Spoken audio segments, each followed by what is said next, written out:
Uganda.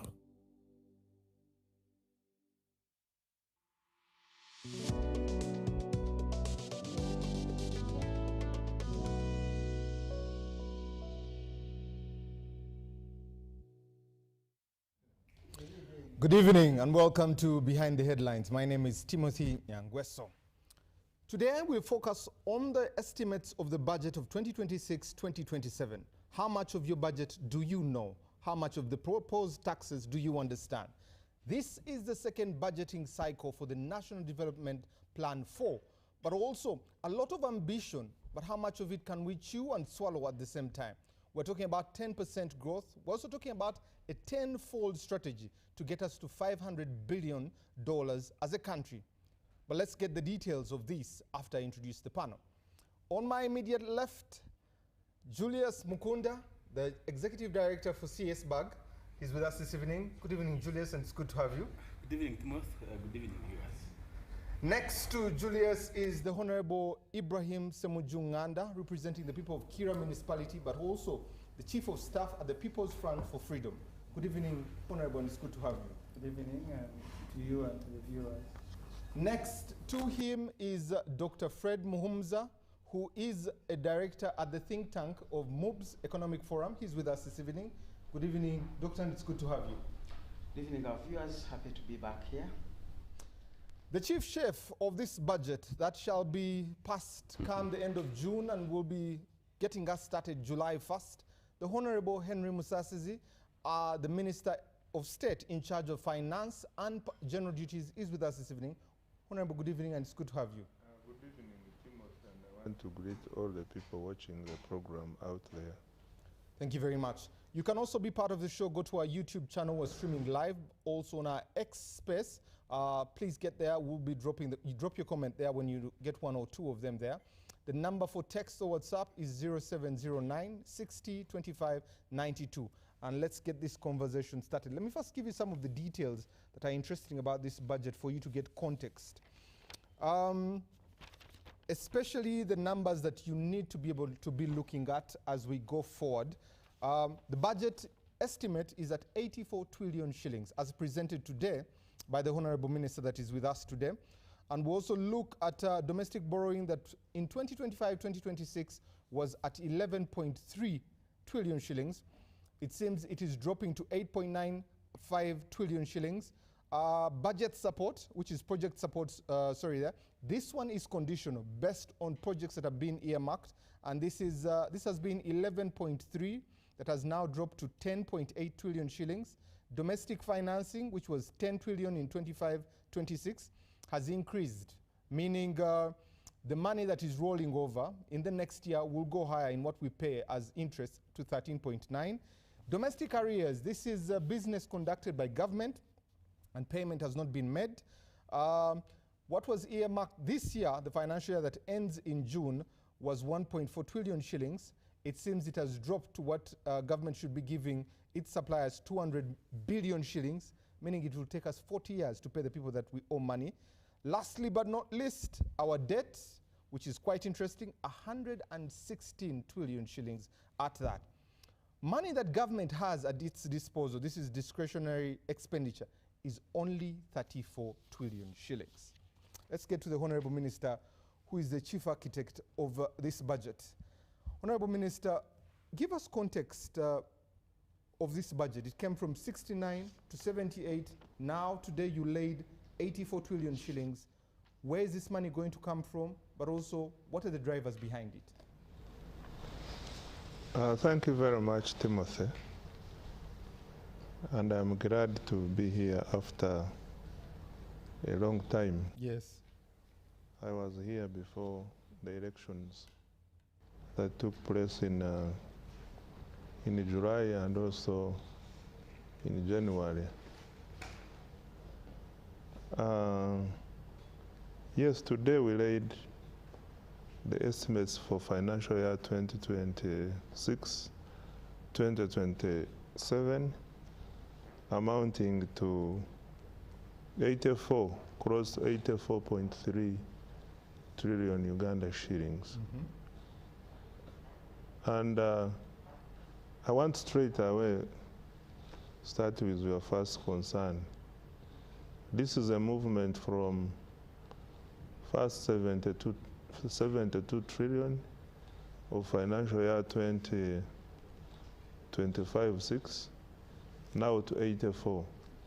You will see a movement of about 11.9 trillion. Now you're also concerned about the movement from 69 trillion at the BFP stage to 78 trillion at second budget called Satura, and now at draft estimates we are at 84.3 trillion. Timothy, yes? Timothy? Yes.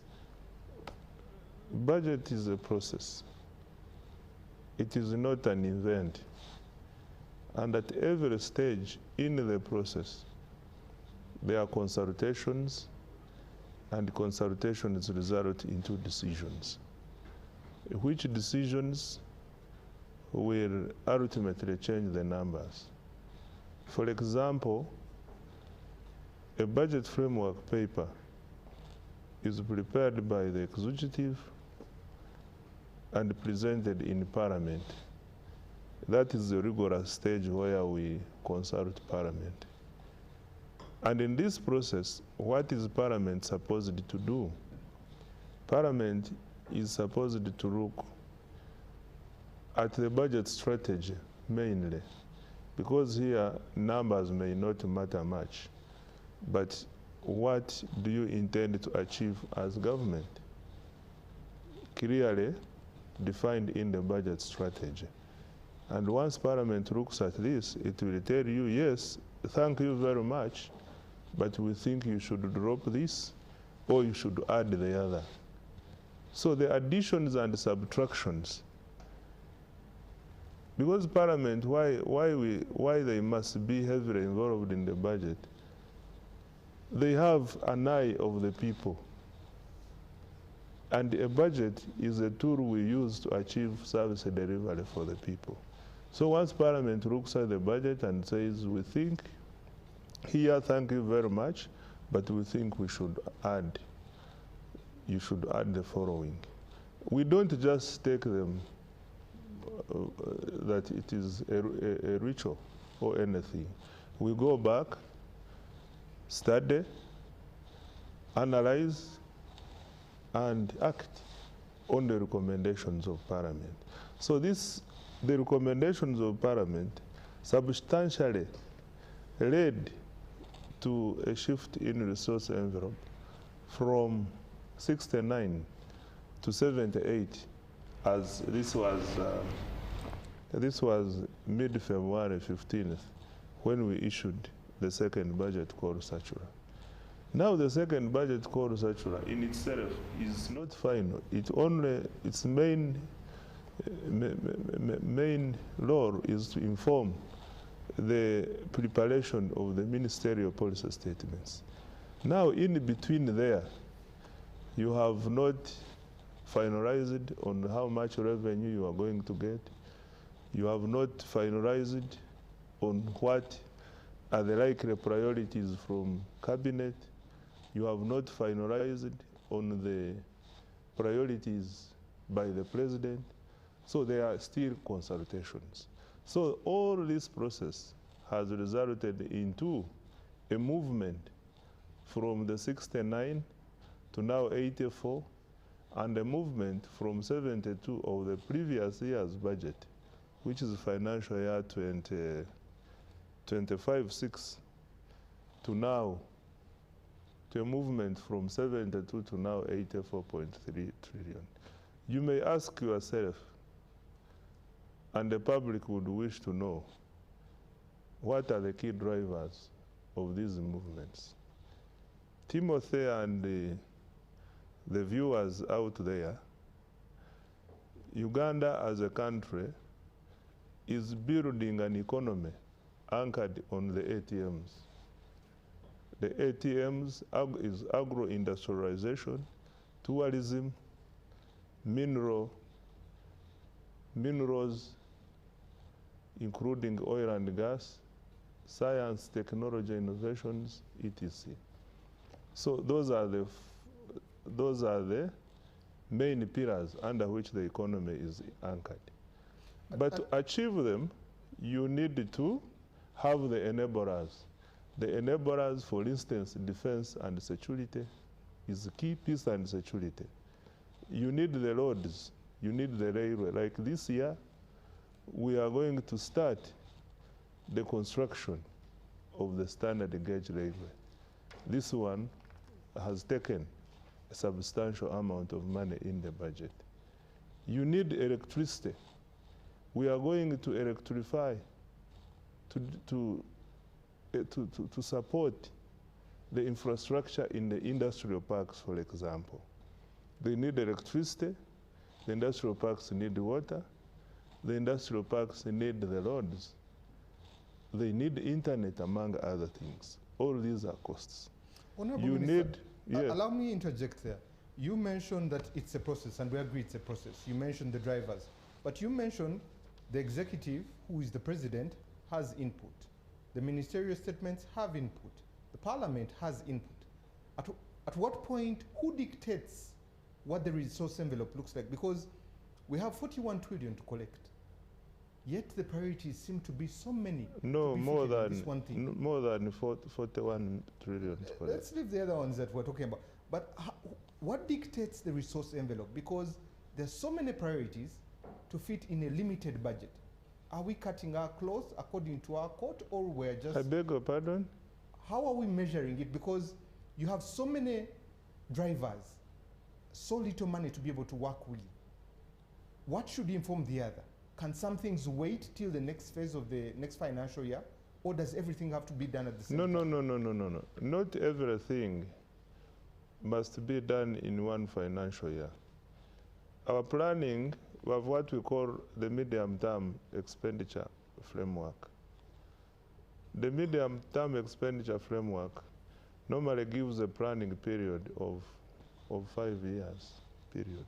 So in this period, we determine what do we do now, what do we do next year, what do we do the other year. Just like that. But also what informs what is to be done. You have the NDP4. The tools we use mainly is the NDP4. Our budget, when you look at our budget priorities and strategy, they speak together with the NDP4 goals. You have the, we have just come out of elections, and there is a party which has won elections. So the party manifesto of that government, which is NRM, also informs what we do now and what we do in future. Then also, from time to time, the president gives guidelines. The executive gives guidelines. The executive has what it intends to achieve, and this is achieved through the budget. Okay. So it is not that we shall do everything this year. Even when you look at, I'm sure you have been following what is coming through the ministerial policy statements. We call them challenges now. We don't want to call them unfunded priorities. We are changing the language to now say, you have the funded items in the budget, and you are appreciative, but they are challenges. The challenges are mainly those items that have not been able to succeed now, but you hope that they will succeed for financing in the future. Okay, thank you. Let me come to Dr. Muhumuza. Doctor, when you hear what the Honorable Minister has laid before Parliament today, 84 trillion shillings, what do you make of it? Well, he has explained, and it's the process. By the time Parliament is done with it, who knows, it might be 90 or down to 77. Now, fortunately or unfortunately, this process doesn't close, because even as we speak, the figure that the budget for 25-26 is 72 point something is not the actual, because we took a supplementary there of 8 trillion. So you are actually talking of 80. trillion for this year. But sometimes we still quote what was appropriated initially, as if the supplementary is an illegal process in there. Once it went to Parliament and spending has happened, you revise upwards. So literally we are moving from 80 to the 84. And now when we are going to start the year, assuming Parliament doesn't change things, sometimes the President has guided them not to change his budget, we might end up with 90 if another supplementary emerges. I have not known government budgets to go down, at least in figures. But when you look at the actual expenditures, they go down. So like the 80, if you really go in and say, what are we going to eventually spend in 2026, 2025-26, it may not actually reach the 80. Now, you begin to wonder, why don't we go back and begin to learn from those lessons? And say, even when we gave the 72, which became 80, we did not spend that much, literally. Are there things we deferred, which was your conversation? There are things which, even at this point in time, we can say, we're not going to find the URA collections of 44 trillion. Now, are we going to increase the borrowing from the planned 8 to more than 8? What are the implications of that? Because government does not stand in an economy as an isolation, it's only me. It sits in there with the budget. Government budget has roles it plays. One is to enable the private sector or disable. Two, it is to help households realize their goals of welfare improvements, which you can do through roads, hospitals, education. So you want to go back in evaluating the previous budgets and say, what foundation have we laid for these entities? Because ultimately, it is these entities that inform the future budget. The other day I was discussing with people and wondering, if I really wanted to increase tax revenue, and there is a set of 100 companies that are not making profit, corporate tax is on profit. So I would go back and say, what can I do to help these 100 companies begin to make a profit so that they can contribute to tax? And where is another group of 100 companies whose profit is 1 billion, so they're only giving us 300 million because 30%. How do I help them to make a profit of 200 billion so that now instead of giving me this much, they make more? Now, as you've said, when you look into this budget, arrears down to 200. You are really killing the very private sector that is supposed to contribute to the 44 trillion. So is the budget doing a balancing act to really give us and give itself a future set of stability? If government rolls over 12 trillion, 18 trillion, sometimes it goes to that far, this is money you picked out of domestic market. Now, instead of bringing it back, you have not. You are rolling over a book entry. But these banks needed to have this money to actually lend. It has not come back.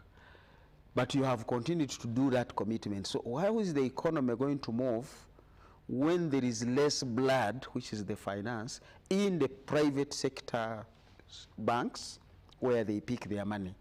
Now you're going to end up with money lenders, which money lenders will lend at 40%. Remember, even the banks will now increase and lend at a higher rate. Because if government is borrowing risk-free at 17%, me and the colleagues, some of us here, will now end up borrowing at 30%. Now remember, the interest on the loan is a deductible expense for tax purposes. So if I had borrowed at 19%, I would be having more profit. But now I'm going to reduce my profit by the interest rate cost.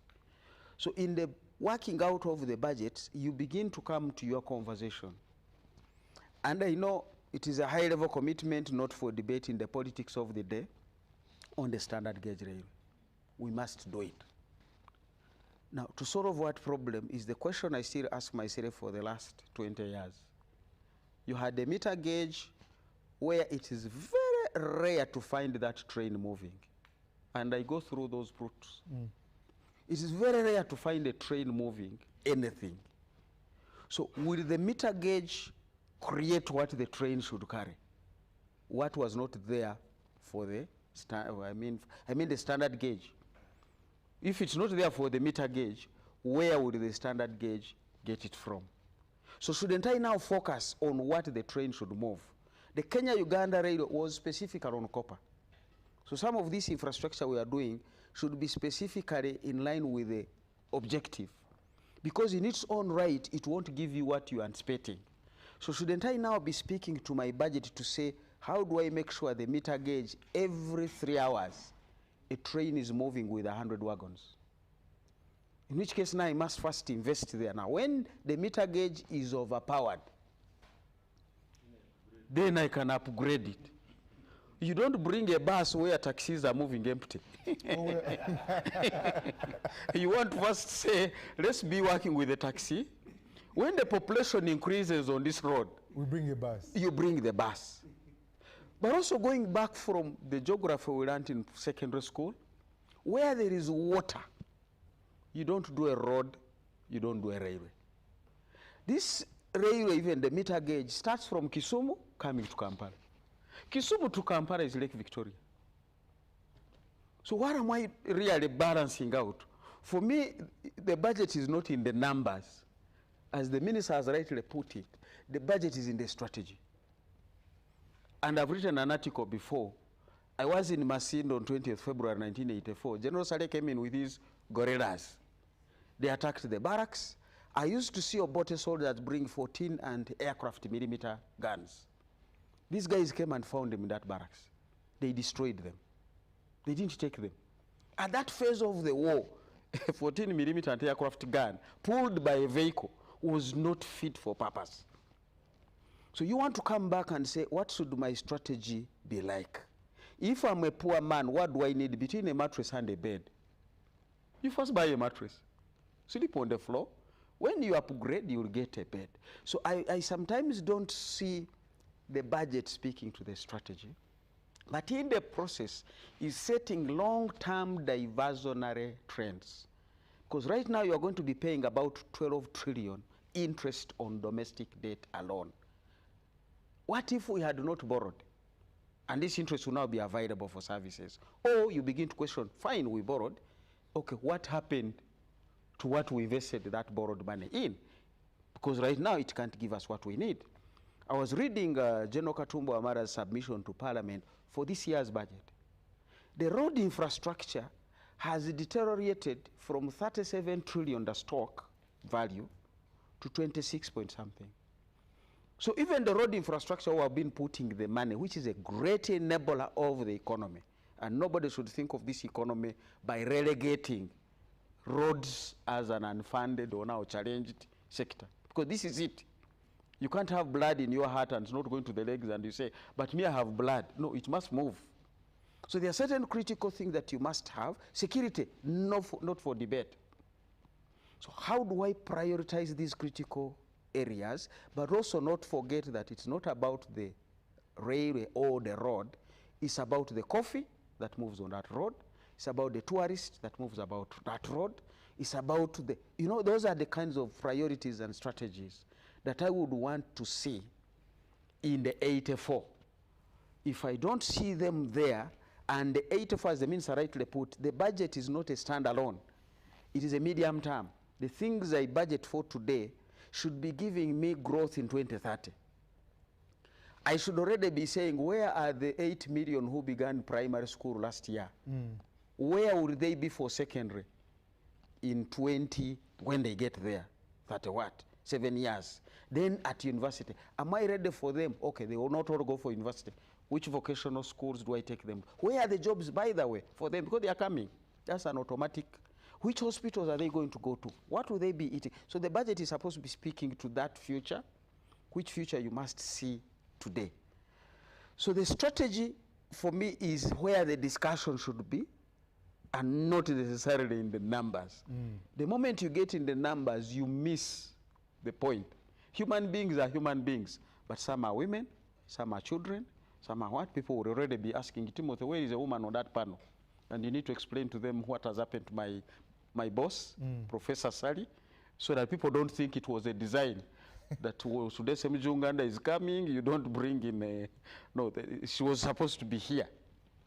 My boss is supposed to, so you want to be saying, oh, in this population of 10, some are women, some are men, some are children, boys and girls. So even as you build accommodation in a school, and thank God for the private sector, I've seen people bashing structure adjustment program. It was about liberalization to let the private sector do what it does best. The children going into university today, UNEB gives us the information, 65% of them were in private schools, those who sat A-level. Cutters of liberalization. These people will not talk about that protecting the gain. But if government was still in the 30 years back, 40, where it says I must give secondary education to everybody, minister's budget here would even be more encumbered. So are there things in the government budget that we can offload to the private sector and let it take them over? This for me is the conversation. Once that conversation is grounded and lined up very well, the numbers will fall in place, and then we'll have the genuine numbers to discuss. And I'm grateful you have spoken about the strategy and the numbers there, but let me come to Honorable Ssemujju. Honorable, is this budget realistic? Especially you and I earlier on were talking about URA. Now a target has been given of about 41 trillion shillings to collect. So 44, 41? 41 was the other one. 44. When we were yes. Now it's 44 trillion shillings as of today. Is this budget No, realistic? the 44 includes, I think, 1 point something petroleum. 1.4 trillion petroleum. Yeah. I think we shouldn't be worried that the budget is 84, because as the professor here said, Musasizi will never collect the money.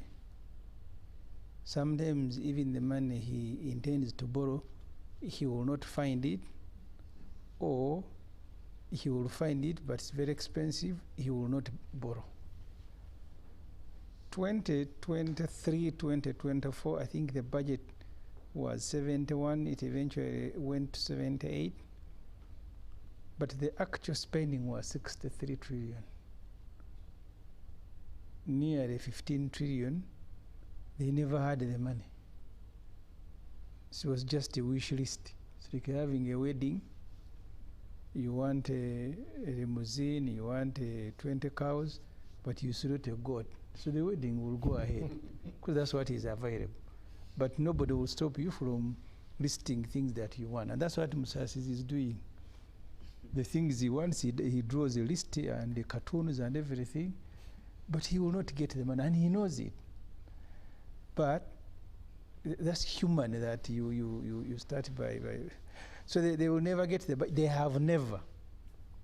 This particular one that you're talking about that ends in June, by half year URA has collected 16 trillion. The target half year was supposed to have been 17. They have done very well to collect 16. With the elections and everything, it will be a miracle that they will go beyond 32 trillion collection. Even the borrowing, as I said, sometimes Musasizi and his team will go to both the international market here and the money is not there. They will exhaust the money here and then get Ugandan banks to go and arrange money from outside. Sometimes so it's the realistic budget, the question you have asked, I don't think it's a budget that will go beyond 64, 65. That should be realistic, but even that will not be able to raise it. But for me, the argument that the professor makes is an interesting one. The NRM, I think, is more concerned with politics than the welfare. Once they have sorted the politics, everybody sees himself in the budget, even if you will never get the money, it is okay. I was reading a report, it must have been either by the World Bank. The World Bank argues that globally, when you invest in infrastructure, the return will be a ratio of $6 to $1 for every investment you make in the infrastructure. That when you invest $1, the return will be 6. For Uganda, the return is 0.8. So that report of World Bank, I was wondering why. And the examples to give. I was looking at the report of the Auditor General. The Auditor General looks at 22 companies in which government has invested about 1.3 trillion through Uganda Development Corporation. 22 companies, specifically looking at 10. We've invested 1.3 trillion. Those companies, the 10 have neither paid interest, neither paid the principal. They are not working. And that's because the NRM, once they make a decision that they will invest in this company, even if it fails, they will die with it. The other day I saw proposals, this one guy of Ntungam of coffee, that now he wants a runway. And I am told they discovered later that the smell, the aroma of coffee, if you're going to be transporting coffee from Ntungam to Europe, by the time it reaches there, the smell is gone. But that they are not telling you. And possible also the caffeine. Yeah, so they are now telling you they want a runway to begin frying coffee. Did they know, these fellows, that because they tell you Germany is the biggest exporter of coffee, they don't process. They just buy and sell. For you in Uganda, here the point that Professor was making, you must choose between a bed and a mattress. 22 companies in which Musasizi is investing money through UDC, they are no return. They are not even paying because we are lending money. We were with him in the Committee on Finance. PDM, this is the 4th year. So far, Musasizi has put about 3.4 trillion in PDM. The policy is that after 24 months, the first trillion that you invested there, it should be repaid and it begins revolving. Musasizi and his team told us they have what has been paid is 1.4 billion. What? Yes. The Auditor General says 9 billion. Where the NRMPs are very interesting. I told the Honorable Kate Shumba, he made very good arguments in the committee. He said, you see, if PDM is working, there should be a corresponding rise in at least indirect taxes that we are correcting. You put money in people's hands, that was the objective. They must now begin consuming sugar, fuel, what, and then you bring taxes. But the presentation that was made by URA, the domestic taxes are going down. Instead, it is international trade tax that are going up. So which means the economy is not, there is something wrong with the economy. So the way the NRM budgets, they are budgeting to do politics. They are more interested. I told the president one time we were on a talk show, and I told him, when you came here, Uganda was a project, along with the way you became the project. So we invest so much in keeping you in power than investing so much to get people out of poverty. All the reports that you read, they are very stressful, and I respect them as who are in government. I read the National Planning Authority, and they tell you we have 15.8 million Ugandans of working age, 13 point something are in the private sector. 78% of them are in vulnerable jobs. If you look at the figures, they are earning less than 150 a month. And for them, when they are giving you figures of jobs, they are going to count everybody, including someone who works in a factory and is paid 5,000 a day. They will say now manufacturing is working. We have 2.8 million jobs there. But the million jobs, there are these women in my constituency. So and you look at the companies, they keep bringing them back. I asked when we visited Kira Motors, Musasizi has given them more money in the budget. Because I told them, be honest. If you want to assemble vehicles, don't pretend that you are manufacturing. Because you create pressure on yourself unnecessarily. I was in Ethiopia. Ethiopia, the military assembles vehicles.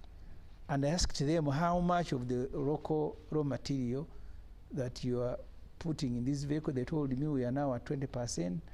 Our target is about 38%.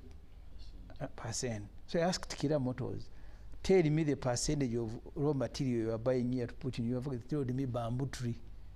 Everything else is coming from somewhere else. And Musasizi, with his boss, they will tell him, Kiramoto is doing very well. We want to sell vehicles to Nigeria. Say, what start with the Ugandan economy? No, Uganda cases said we want 500, but they have got another supplier. So these things are good when you are presenting them to the audience that Uganda is growing.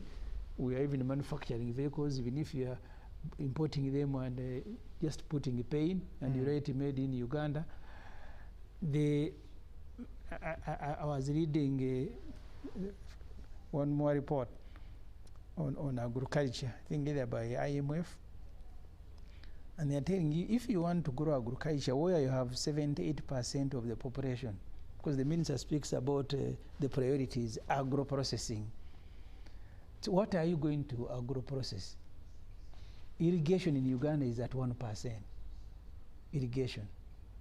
So what are they agro-processing? They started a factory, a fruit factory in Soroti. They were importing mangoes from Kenya. Because they have not invested the way they are supposed to invest, they just throw money around to ordinary people, they go and drink it. You did the report of Otajan about PDM. Irrigation at 1%, 4% people who are using improved seeds. My mother is still having, and she keeps some for replanting.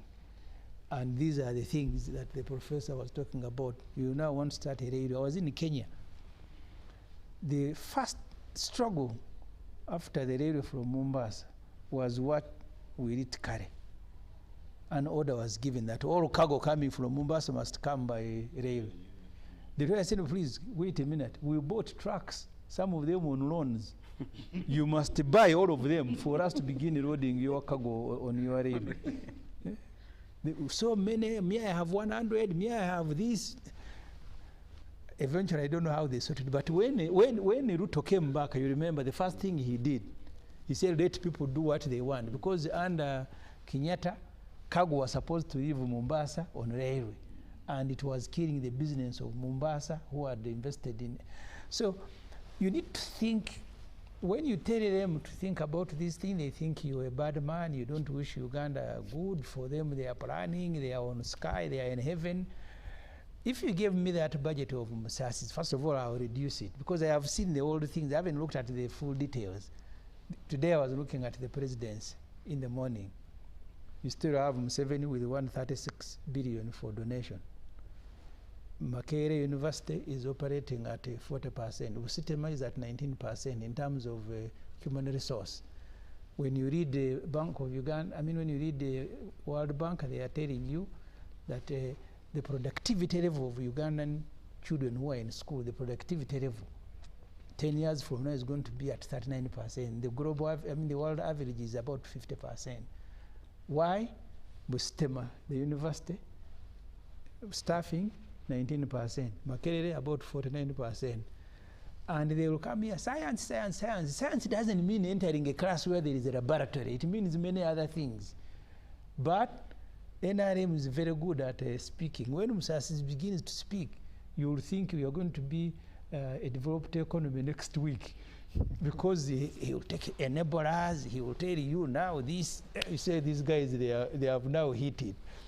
So otherwise, I think, because first of all, the people who are involved in these things are intelligent, from Musasizi to Gobi to, they are very intelligent people, but they don't make the decision. The decisions are made by a politician. That's the point he was telling you. Because if you read the law, you're supposed to make, the law guides you. The budget must be a document based on sound analysis and macroeconomic forecast. Do they follow that? In fact, the budget framework paper, I think, in my view, is the document that follows the law. But the moment you bring that parliament must be, because Musasizi, they represent people. These senior 6 dropouts, some of them have even cheated results, that they are now the ones making a budget and increasing it. You have had technocrats with knowledge. They have told you the budget should be 69 trillion in the budget framework paper. And then you bring it in an NRM caucus full of people whose experience is attending a funeral. And they are the ones who are now telling you, grow it. Then they will go somewhere. They have said grow it, and they grow and bring 84, and it's a budget process.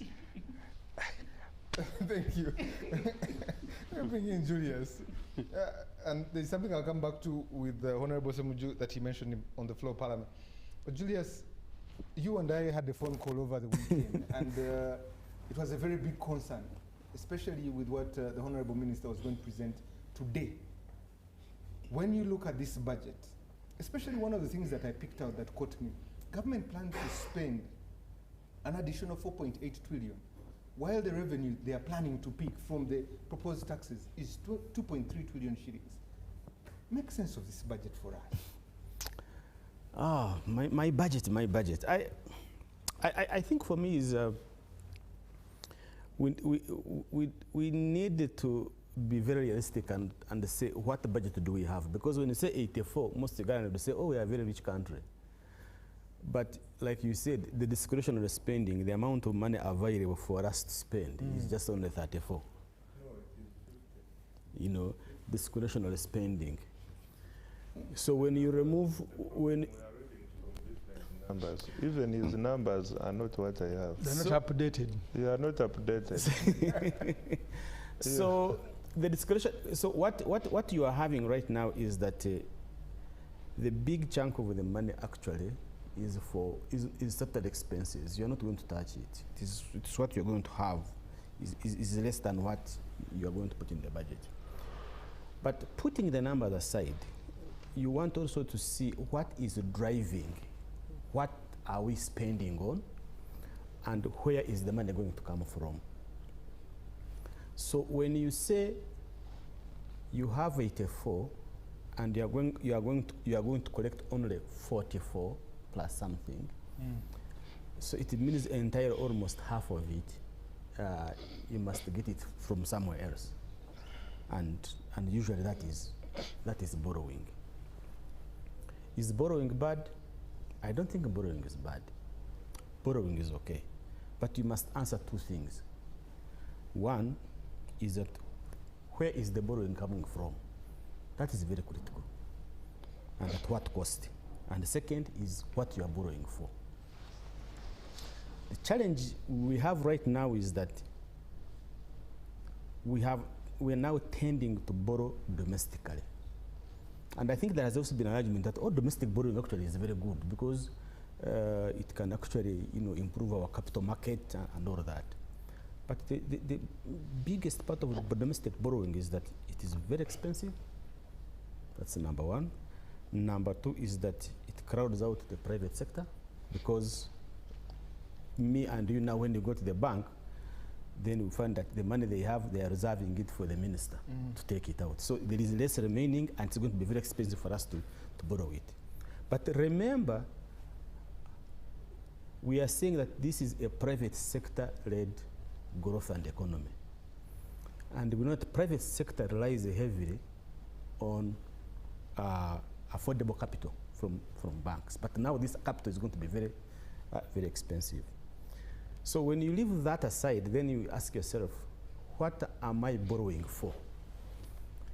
The challenge with the domestic borrowing, it ends up in operations. You can't say, I want to borrow to construct this road, for example. You borrow for budget support. And when money goes in budget support, then it can even go to salaries.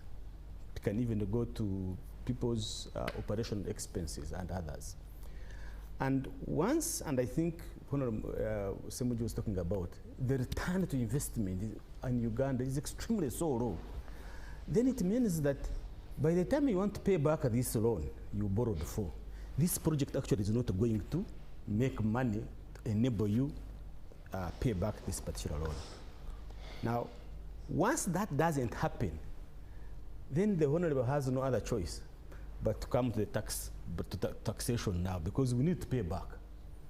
And they say, we need to start increasing taxes. Now, the private sector, remember, is the one that is going to pay these taxes. On the other side, they cannot get affordable credit to finance their business operations because they are competing with you as a government. But now, you are increasing taxes. So double tragedy for the private sector. So those particular challenges now bring us to the question of what should we do? And I think among the things that needs to be done is for government to reduce the appetite to spend on each and everything that comes up. And if we don't contain that, then we fall into those particular troubles. I was looking at some of the allocations that have led to some of these particular increases. Then you look at this cattle compensation for northern Uganda, for example. Teso, actually, and Lang. If I recall properly, I think this is a budget line that we have been talking about this since NRM came to power. Compensations of up to now we have never finished. You ask yourself, why haven't we ever finished this? Why is that every year it must appear in the budget? You want to buy vehicles for accounting officers, you want to induct political leaders, you want can't we sit down and say, this is what we're going to do this year, and this is going to be for next year? And I think when we can't agree on that, then this budget you're talking about, 84, don't be shocked if my honorable minister goes back to parliament. Now we are remaining with the agenda to say, I think there are certain things we need to collect the figures I gave. We need to make to dot some I's and cross some T's, and it comes to 90. Why? Because the pressure that we should spend on each and everything, because the problems are always there and we shall never finish them. The pressure that every corner of this country wants something to be done now. If we can't contain that, then our ability really to focus on strategic issues is missed out. We end up actually even losing those ones that we're supposed to be concentrating on. So that's when you'll find that a project that requires 100 billion to be spent on, we can only raise 50. And therefore, instead of constructing 20 kilometers, you construct 10, but the road is still impossible because you have not finished it. So I would urge government to really at the end of the day to say, what are those 10, 15 things that we need to concentrate on this year and finish them? And then others can be finished later. I loved when I heard in the parliament the Minister of Work saying, we are not going to build new roads. Let us first finish the ones that are there and also rehabilitate the old ones. That's the first good move. Because building 10 roads at a go and you can't even finish them, you rather do one and finish it and then you start another one next time. So that at least we can have more passable roads. The other part is also to deal with effectiveness in government. If we have a project in government and it's supposed to be finished within a year, why don't we put together the brains necessary, the resources necessary, and we finish it within that budget, within that year, on time and on budget? I've always given this classic example of the Usegampiji Express Highway. The road originally was supposed to be 3.5 years to be finished, at 500 billion. At 7 years down the road, it was at more than $1 trillion, but it was 40% performance done. We went ahead to borrow money to finish the same road. So you then want to say, had I finished this road in 5 years, what benefit would it have brought? A lot. But up to now, we haven't seen the benefits of that road because our efficiency and effectiveness to deliver on budget and on time is still a very big challenge. Julius, let me stay with you and let's get into the nitty-gritties of this budget. In this budget, one of the things that was said is the Kampala-Jinja Express. But we also have, like Dr. Muhumuza has mentioned, the standard gauge rail. It has a northern route that comes from Malaba to Kampala. It has to pass through the eastern districts to come here. We're having 2 priority infrastructures coming to solve an infrastructure problem. What should inform infrastructure? Before we put a road down, Jinja-Kampala Express, what should inform it? What should inform the standard gauge railway? Do we have that thinking before we get to Is it cargo? Is it people? What kind of cargo? Are these questions we ask ourselves before we indulge in this amount of money? If we follow the technical advice, and I think that's another problem we have, if we follow the technical advice, the technical people would tell you what we should start with now first. And I think even Dr. Musa hinted about it. Where you have water, you don't think of railways. You want to utilize the water transport. We have the water, we don't want to utilize it. The Jinja Kampala road is in a bad shape. It's taking us now, it is almost 4 years down the road even to get a contractor. The standard gauge railway is there, but also have the meter gauge railway. What should inform all of these things is what you're going to carry on that road, period. It's basic, what you're going to carry on that road. You cannot put a road that is going to carry nothing. And I think... And indeed, one time I went to Soroti. There is a road either from Mugwe to Paris and then Kobe. And I was the only one on the road. Branding, one day at the place they say people in Busoga are using our tabaka to dry cassava. So I think for me, that's the other, but the other question I want to ask is, do we need a tarmac on each and every corner of this country? Or we want all-weather roads that are motorable? And then we leave that expense, that money, to build a four-lane road from Maraba to Kampala. But ensure that our internal roads are motorable, because all we need are motorable roads to carry our pineapples and from one sub-county to another to the market. If you say you need a tarmac from one sub-county to another, that's why our budget is huge and bloated. So we need to concentrate on which roads do we need and what are they carrying. We put their resources. Which roads should be motorable or weather roads? You know, very good maram. And we also put them there. Because if you go in my district and you want to say from one sub-county to another we put a tarmac, you're going to waste resources, because at the end of the day, I mean, like he said, you only find a few, 2 or 3 vehicles passing on that road. But a motorable road or weather road is good enough to cause development in that area. Thank you. Honorable Ssemujju, the NRM government has a plan of a 10-fold economy to get to 500 billion. There is also, in this budget, a growth, economic growth of 10%. When you look at all these things, is it politics? You see, the trouble with NRM is that you can't trust their figures. You said here, and I saw a document by the Honorable Kasaija presenting to NRM MPs in Entebbe. Public debt 116. In the documents that Musasizi has brought, including the recent one on statistics, public debt 126. Every NRM document that you will have has a different figure.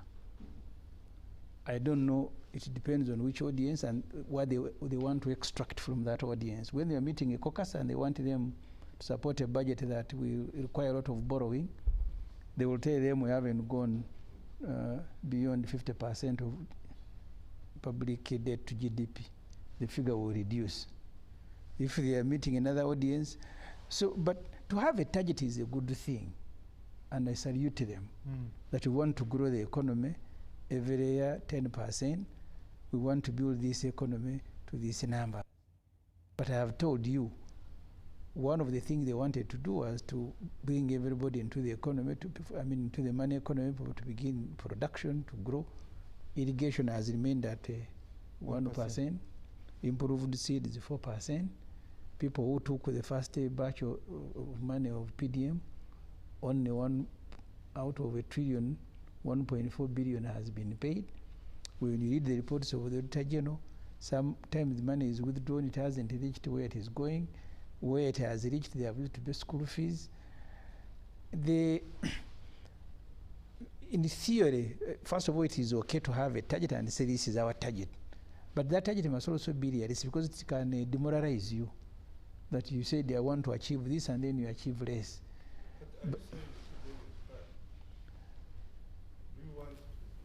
Notion that PDM is not. It is. I am sure you know, Honorable Musasizi, that it is not working. It is good to scatter money to go and everybody. There is nobody you'll ask whether giving him money is bad. Everybody will say thank you very much. Because the measurement of PDM as of now is how many people in the parish have received.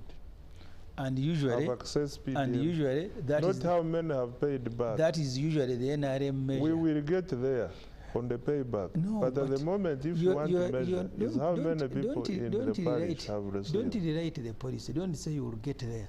Your own policy written is that after 24 months, the first batch of the money should be repaid to revolve. You have now collected 0.0, and you want to score yourself 100%. No. We are still distributing these standards the money. you put them. I am not the one who put the standards. You are the one who said 24 months, the first money we dispatched should return and then benefit others. What has returned is 0.00%. And I am saying that is not working. As a policy, you come back and say, here it has failed. But NRM like say, even when they are measuring education, they are not going to measure the output. They are going to measure the enrollment. And then say, oh, we are doing very well. At enrollment, we have 2 million children. When we came in power, it was this number. Now it is this. They are not going to give you figures of completion because... Can you achieve completion without enrollment? You have heard.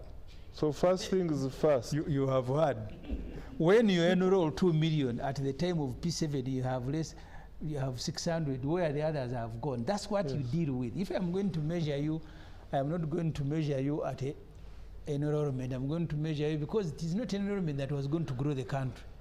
So the distribution of money was never going to grow the country. The point we made, you have a standard gauge railway, you want to carry stuff. If production hasn't gone up, what will you be carrying? You start that by looking at agriculture, because your economy, the 4 areas, one of them is agro processing. I have told you started a factory, fruit factory in Teso, and you are bringing mangoes from Kenya. So you want to continue doing that. Your own report of Rita General is saying you invested in 20 companies through UDC, and the return is 0.8%. So these are things that should worry anyone, that before I make a choice, and that's how decisions are made. If I'm going to do a road and I want a return on that investment, and I have a list of roads, so which roads do I choose? Musasizi and cabinet will choose a road because that sub-county voted NRM very much. And then they will choose another. These are the decisions that they make. These decisions never grow the economy. Look, you come to Chira, where URA is collecting over 80 billion, and there are no roads. Then you go to Palisakumi, there is a road, not used, no money is coming from there. One time I spoke to an engineer who was a PS in the Ministry of Works, and he told me for every dollar that you don't invest in the road infrastructure, you lose 2. Because people are going to lose time, people are going to be repairing these vehicles every day, and they're going to consume fuel. So collectively, the economy will be losing this money. So when you are making, and I said, and I want to repeat, it is not because they are not intelligent, extremely intelligent, but they are serving politics. So they will choose a road, even if there are no vehicles there. For them, because it is politics, then people will celebrate, the president will go and commission, and Musasizi will tell you the number. We now number of kilometers of paved roads. We are at 10,000. Where have you paved it? In the middle of nowhere. Let me give the honor, you'd like to respond to some of these things so that we can be able to take a break. Yes. Please. I want to start with this idea that why did we, I think I pick it from Mukunda. What informs our decision to construct SGR at Kampala? we want to reduce the cost of doing business in this region. We are not looking at a community access road from village A to what. We must start at that strategic level. You have goods coming from Mombasa to Kampala, to Kigali, to Congo, and elsewhere. How best can they move fast? How best can they move at the lowest cost possible? It is either water or SGR, but not by road. What are the metric tons we're moving? Sorry? What are the metric tons we're moving? You see, because the northern route comes from Malaba to Kampala. We're going to build a Jinja-Kampala Express along the same line. Can you allow me submit? I'm just trying to beef up what you're responding to so that you can respond to it holistically. So bring your question again. The question is, you have said about infrastructure. Shouldn't the tonnage or the metric tons inform that? Because I'm telling you what I'm saying. If you are to achieve the goal of facilitating trade in this region, you must improve transport, provide transport at the cheapest cost possible. We agree. You must provide electricity at the cheapest cost possible. You must provide the money, development finance at the cheapest cost possible. Therefore, the standard gauge is addressing the question of lowering the cost of transport, both in terms of actual cost and the time taken on the road. You know, have you traveled? Yes. In developed countries, rarely do you find cargo on the road. The roads are for passengers, for people. But cargo moves on the water and on the what? So even in East Africa, you are not going to say, because you have a number of tonnage today, you cannot construct a road for the future. You are looking at now and also for the future. You are not going to say, because we have not established an iron ore factory in Rwanda, you are not going to think about transportation of iron ore from Uganda to the nearest sea if we are to export our processed iron ore. You are not going to say that you will not establish a train to carry people because the number of tourists now are not adequate.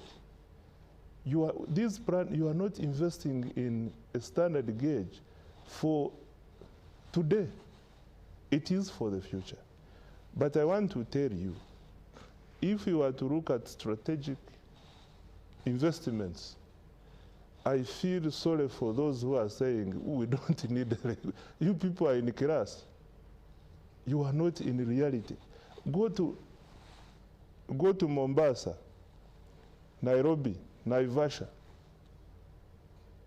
That SGR, if you say there were no goods to carry, I feel sorry for you. I think unless you don't know. No goods.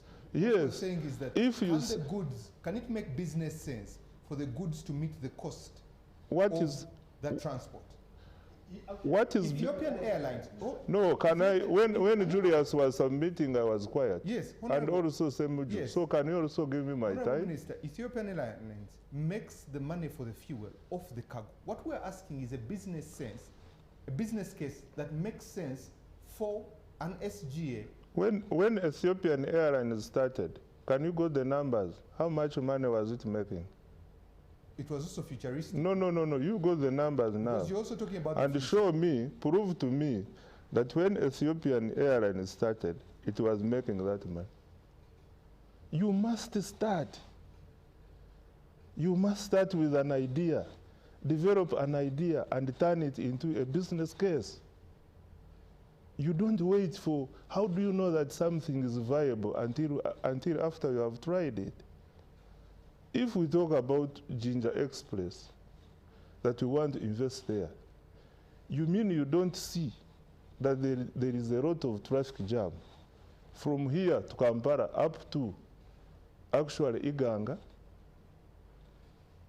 you mean you cannot believe that when we reduce that traffic, the time taken for containers to move to Kampala will reduce drastically? Do we need to really do a lot of awareness and sensitization that we need to really ease transport along the Jinja, Kampala, Iganga road? Sometimes I really wonder how we think. Let me read some feedback that has come through. Good evening, Timothy. Thank you for the show. This budget will not benefit an ordinary Ugandan. Okay, thank you. Thank you for the program. The president made development pledges during his re-election, such as upgrading Buko Health Center 4 to a general hospital. Has this been captured in this budget? That's an interesting one. Good evening, Timothy. Looking at our national budget and the corruption rate, I am of the view that government should start making some provisions in the budget to cater for corruption, just as business entities make provision for bad debts. Okay. Ogwang from Lira says, thank you for the show and thank you for hosting the Honorable Minister. My concern is on domestic borrowing. I supplied government entities 1 year ago. I have not been paid. I am told that until domestic borrowing is sorted, I was not asked to give a loan to the government. I am not being paid interest, yet the loan is there. I got the money from a bank. I'm paying the interest. When you borrow, you pay interest. Also, you are killing my business as no cash continues to come through. Okay, concerned citizen there. Finally, thank you for the program. Just like Honorable Ssemujju has always sensitized us, we no longer have any big confidence in this budget. It's unfortunate and surprisingly how we make always deficit budgets, big expenditure, but still people are in serious chronic poverty. This country needs more than God's mercy. This is Duncan. Thank you for your feedback. Let's take a quick break. When we come back from this break, we'll be answering questions on the particular areas of this budget. This and more after this break.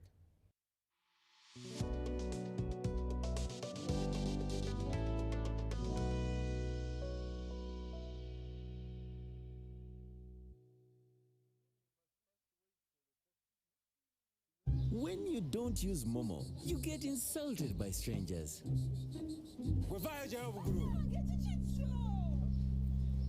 Save yourself from insults. Use the Momo app or dial *165 *3# to pay and enjoy zero charges below 5K. That's the power of Momo.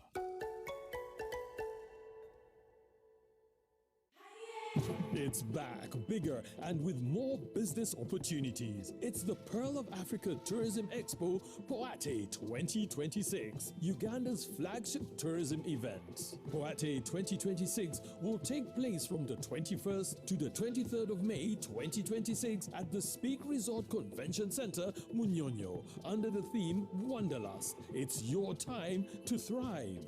Yes, it's your time to tap into Uganda's renewed optimism and tourism growth. Tourism stakeholders, travel trade partners, and tourism enthusiasts will be part of the Poate 2026. Come and network with like-minded people and unlock new business opportunities. To participate, register at www.poate.co.ug. Poate 2026 is brought to you by Uganda Tourism Board and partners. The government's core mandate is to maintain law and order, safeguard citizens' rights, and provide essential public services. Remember, one of the pillars of a roadmap is innovation and entrepreneurship. There has been this question of how are you protecting our indigenous seed? It's going to be a tall project. That answers somebody's question. The Front Bench has brought you insightful discussions on governance, security, healthcare, justice, and commerce. When you go through this complicated procedure, involve the lawyers, you bring the case against him, the judge will hear you out and pass judgment, and you're out of court in record time. We remain committed to keeping you informed and engaged on key national matters. So these are huge, these are powerful organizations which now Uganda chairs. Why don't you come together? If we haven't migrated to the e-card because of various reasons, including that not all the people of Uganda have smartphones. You can sit in your house, apply for a passport. If you have a Ugandan who has a successful logistics firm in the US, it means he can come to Uganda and do a lot more. Every Monday at 8:30 p.m. with me, Jethro Kasaiji, your interface with the government only on your public broadcaster, UBC, Inspiring Uganda.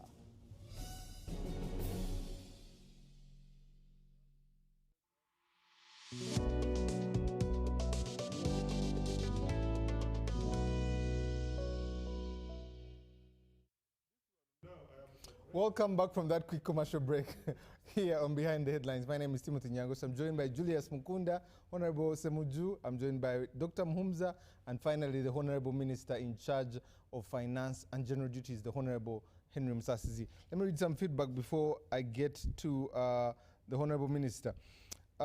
Thank you for the show. What Honorable Ssemujju is talking about is true. The growth of citizens should come first. After thinking what we need to do together. This is Joshua Okello in Ginger. Someone continues and says, good evening. I like what Honorable Ssemujju is talking about, but what Dr. Muhumuza has spoken about, a mattress and a bed, that is the simplest way government should understand how money is used. Okay? Finally, before we get into this, good evening. I'm Innocent Onen from Laro Peche in Division in Gulu City. My idea is that we should encourage economic growth and employment. Since its aim is 7% growth, specifically targeting job creation through industrialization, supporting the private sector. I'm estimating the budget for 2026-2027 can be approximately 78 trillion plus, which must be valuable. Okay, thank you for the feedback there. Let me come to the Honorable Minister. Honorable, and I know you mentioned iron ore, you mentioned all these things, and you said the budget aligns to the National Development Plan 4.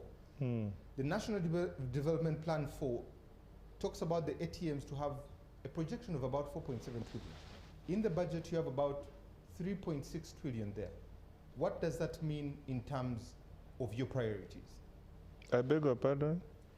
The National Development Plan 4 estimates that for the ATMs to get us in the tenfold economy you're talking about, should have money aligned to it at 4.7 trillion shillings. In this budget, you have about 3.5, 3.6 for the ATMs. What does that mean for your priorities as government? You see the problem this budget process has had, the public represented by you, the press, you wanted to move faster than us to show the public that you are at it. And eventually you ended up giving wrong information in terms of numbers to the public. For example, what you are reading is completely misleading. I don't know where you pick it from. Do you pick it from the estimate I have presented, or you? No, we have got to be clear. What is your source of that information? Your Ministry of Finance. No. That is not our number. Our number on ATMs is 4.4 trillion. It's still less by about 300 billion. The problem, So I'm telling you, now, from 4.4 trillion, ask your question. So the question is, even with the shortfall of 300 billion, Honorable Minister, what does this speak to the tenfold, the 10% growth as a priority for government? Tenfold is talking about 10 years. Yes, but it's also talking about 10% growth. I have debated with people. I've been there, sometimes I'm quiet, I observe. Remove bias with debate, okay? Just remove your bias about these numbers. And then I tell you, because I've manufactured them, as you know. So I'm telling you, the tenfold growth is talking about 10 years up to 2040. It is actually 15 years. 14. The economy is going to grow 10 times in 15 years, up to 2040. So when you see an investment of, for example, 4.4 trillion this year, it's not the end of the world. Next year, it will invest according to the need. So if we invest, the most important thing, the question you should ask, are they doing anything to achieve their goal of growing the economy tenfold?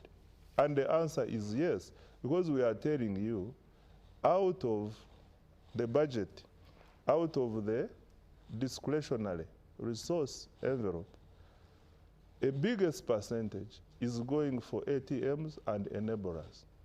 Actually, about 45 trillion out of the 50.8 is going for ATMs and the enablers. So what are the enablers?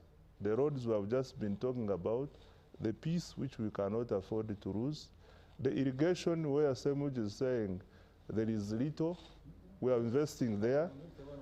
Someone said there is 1% on irrigation. The PDMs, the PDM and other wealth creation programs are being financed. Mention. I'm not going to, because of time, I will not present everything here. But what we should pick is that the budget is mainly going to finance our tenfold growth strategy. This is what we are financing, nothing else. Thank you. So, Honorable Minister, in one of those Ministry of Finance reports, you're majorly, especially agro-industrialization, you're looking at formalizing, commercialization, but also if we have a biggest percentage of farmers in subsistence farming, how does agro-industrialization, how is it going to happen? You have biggest farmers in subsistence farming. In subsistence farming. And one of the goals in agro-industrialization is really commercialization of agriculture. Yes. How is that going to happen? Because it's one of the drivers you're looking at to spur this economy. Our investment in agriculture is aimed at transforming those who are still in subsistence agriculture into commercial. How? Support them to add value, give them fertilizers, give them the water for irrigation, and give them the extension services. And our priorities speak to all these issues I have talked about. It's a journey. It's not something we are going to achieve in just 1 or 2 years. That's why we are looking at a planning of 15 years or so. This is what we have progressed. I am sure, I need to check the number, but there is a time when Ugandan is in subsistence agriculture. We are more than 80%. If we check the number correct, now the number of farmers, our people in agriculture who are in subsistence, are what? 68. I need to check. I cannot agree with your number. They had dropped down to 38. Yes. No, 38 is overall. The subsistence economy captures even the economy outside, beyond agriculture. Yeah. So, but I know it's a number less than, we can confirm it, it's a number less than 50%, and it keeps dropping. So there has been progress. My last question to you, Honorable Minister. One of the additions on this budget is additional funding to Kira Motors under the Science, Technology and Innovation. How does Kira Motors become science, technology and innovation? Are we assembling, are we manufacturing? How does? Kira Motors become science, technology and innovation. Are we manufacturing or we assembling? Well, here I can discuss the principle because the detail can be discussed by those people who are there. But the principle is support science and innovation, right? What is science? Science is someone, can someone manufacture a car? Can someone come up with an idea which can become a car? I think that is the principle. Can you come up with a technology which can lead to a production of a car? Yes. How do you achieve it? There are parts of the car which are being manufactured at Chira Motors, right? And there are those which are not be able to be manufactured here, which are being imported. So to realize these innovations, what is happening at Chira Motors is that these innovations and ideas are being actualized through a combination of items or parts of the car. I have been there severally myself, and I have seen with my eyes. There are parts of the car which are manufactured at Chira Motors. And there are those which are imported. All this combined is leading to production of motor vehicles. By who? By our people. By our people from Uganda who have been educated here, who have developed ideas from here. In fact, the good news should be what I want the public to appreciate is that we now have Ugandans who can produce cars, and they are at Chira Motors. That is good for Uganda. What percentage do we make? What percentage do we import? You have visited. No. I have visited. But if you want the detail, invite people who are day to day at Chira Motors. Okay. Yes. Let me come to Dr. Muhumuza. Dr. Muhumuza, these, and good enough the Honorable Minister is here, these proposed taxes, especially the payee, we are grateful that the threshold has moved from 235 to 335. Really, that is commendable. But 335 to 410, 20%. 410 to 485,000 there is 25%. 485,000 to 10 million, below 10 million is 30%. 10 million plus 40%. Fuel, we're going to see an increment of 100 shillings. Sugar, we hope we're going to see also an increment from 100 to 300 shillings. Transaction of land, which is stamp duty, from 1.5 to 3%. Cooking oil, from 200 to 400 shillings. Cement and adhesives, from 500 shillings to 1,000 shillings. When you hear these tax proposals, Dr. Muhumuza, what does that mean for an ordinary Ugandan?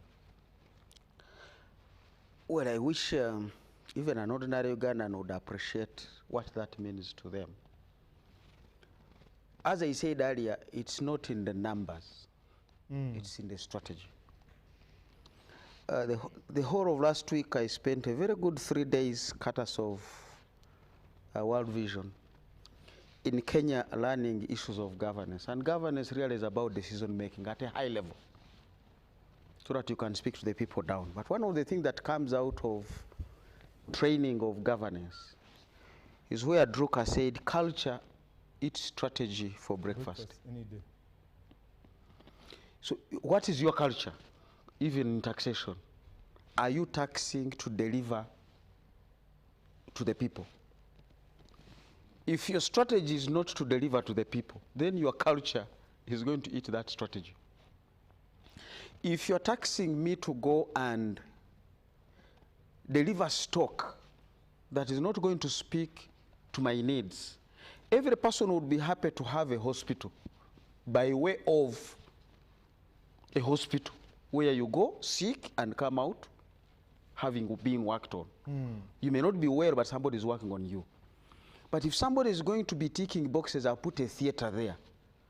There is no doctor, there are no drugs. Today, a relative of mine called me and said, I've been to Hoima Referral Hospital. They have written for me the drugs. 25,000. The hospital couldn't find. But at least there was a doctor to diagnose and give them something. But it's not yet complete. Now, the people we keep chasing to say tax to GDP, Sweden 40%, I don't know, Japan is where. These individuals, once they tax you, the basics, like my relative called me, is not there. Your child hits 18 years, state responsibility. They begin to get unemployment benefits. Your mother is sick. A friend of mine was telling me their mother was sick. Their mother didn't even call them. She called the ambulance, they picked her, took her to hospital, and they asked her, who among your people should we? She said, don't even bother them, they may get worried. You are taking charge. None of them is a medical doctor, none of them runs a hospital. I'm in the safest area. They informed them after 4 days when she had improved. And she was the one calling, she said, by the way, I wasn't feeling well, but now I am okay, continue with the other. Now, there my taxes are working. Strategy. What are you offering your people? So when I hear money going into, by the way, when the tax revenue was still at 41, 33% of that, 12 trillion is going to be paying interest. So you are even going to tax me and I will never see benefit out of that. Unless can see benefit from what you invested when you borrowed. Then I will be saying, okay, my interest is paying for the road you built for me. But as I've said, our roads have even deteriorated the stock of that infrastructure. Where we've spent our money has gone down. Right now as we speak, we are borrowing to refinance. Now, when you begin to borrow to pay debt, we begin to put a question mark on your credibility of, are you a good borrower? You know, sovereigns are given a kind of leverage. Your sovereign government can always borrow. The American government has out-borrowed itself. But also no sovereigns that have defaulted. Argentina, not once, not twice, but like 7 times. Even as we talk now, 2026, Argentina is in a threat of default. Now, a paper has come out where somebody is saying the Ugandan banks, if you really assess them in the business sense, you would find them beginning to become susceptible to the government stock of borrowing. Because for some of them, 30 to 50% of their assets is government bonds, which government is not paying back but refinancing. Now, if this was a loan from me and you, the central bank would say, make provision, 100%. Because Julius borrowed has not paid. This is a non-performing asset. But when a government borrows and doesn't pay, and instead comes and restructure, is that still a performing asset to this bank? Well, government is a sovereign. But you begin to walk into data space and say, you're doing a standard gauge railway to reduce the cost of doing business, to attract foreign investors. The foreign investor is going to come and say, what is Uganda's rating by Standard & Poor? B-, non-investment grade. I'll go to Kenya, I'll go elsewhere. So the minister's budget should be strategically speaking to the investor. So if you're going to do certain investments that discredit your ability to attract an investor, you have a problem. A Ugandan bond is 15, 16, 17%. Why are people investing in a Japanese bond which is 1.2%? Don't they know about a Ugandan bond? But also tell people that they do. We have 16% of our bonds. The investors have invested in them. Yeah, 16%. Yes. But those now, you want to look at what kind of investors are these. These might be fellows, and many of them have crowded in the shorter end, 2-year, 3-year bonds. But in America, they are still investing up to 30 years. In Japan, it is up to 30 years. So if you are going to borrow to pay your debt, you are sending a signal that you should be already concerned about, as we said earlier. So if we still want to develop, we definitely need the railways. But as we've said, it used to be East African railways and harbors. In the National Development Plan, we have not said this is road integrated transport infrastructure. I may want to have a strategy and say, let me use water, rail, and road. It's true, I want to remove the baggage off the road.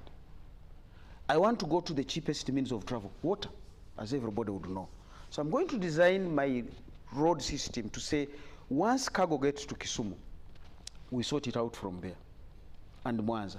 Any cargo going to Rwanda, put it on a ship straight to Sango Bay in Rakai. Now that's where I'll put some inland, whatever port. Then I can do my rail from there to Mirama Hill. I don't have a problem with that. Because now it's strategy. How do I make it cheaper? Now, if you are going to think that by standard gauge rail you are lessening the cost of doing business, but you borrowed from the banks at 17%, and now the banks are lending to the private sector at 25 to 30%, and some are going to money lenders, you might have lowered the cost of transport of inputs and outputs, but you have raised the cost right inside the factory, which is the cost of working capital. So you must look at all these dynamics. You may think you are smart in the morning by eating the seed. Tomorrow, there's nothing to harvest.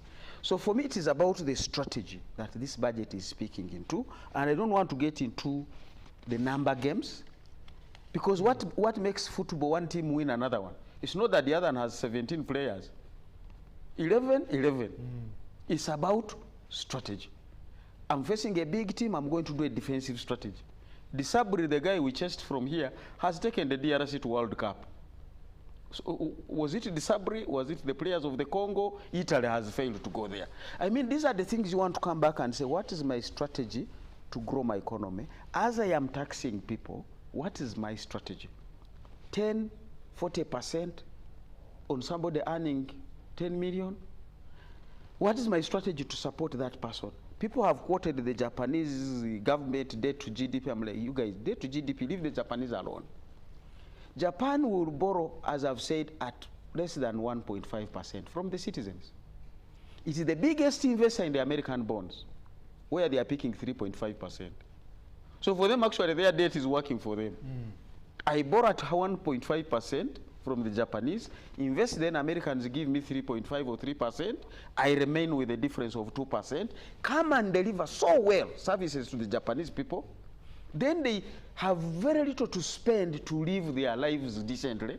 They end up with a big saving, which again they bring to government. Chinese are the biggest savers. 65% is saving of their income. Now China finds that money. What do I do with these savings? Go to Uganda and lend. Now the Ugandans will say, who is going to build it? Chinese metals, Chinese whatever, everything. But China now is saying, aha, and you are not going to pick it from the China Development Bank, Exim Bank. Anything you pick from the Exim Bank is an export of the Chinese government. So they are going to export a standard gauge railway here. They have been exporting airports here. They have been exporting. You want to come back to strategy. For me, it is about strategy. But our culture here of spend, do this, big things will make things move. No, you can do an operation in a very simple case. Military operations on the front line are not done in Kirudu. But what you need is a good doctor, some antiseptic, and basic thing to stabilize this person and then get them to another comfortable place. So we've got to recognize Uganda can't be China. Uganda is what China was in the 70s or 60s. Can we be seeing what was China doing then? I must grow the coffee and move it. Coffee is now giving us over $2 billion. What other crop can I add to it? You invested heavily by borrowing CAIP, community agricultural infrastructure projects. They are littered all over the country. They can't work because they have no raw materials. There's no working capital. We have factories here, studies have been done. Industries in Uganda are operating at 30%. It's not a question of land. It's not a question of electricity. It's not a question of roads. Either they have no domestic demand, or they have no raw materials, or they have no working capital.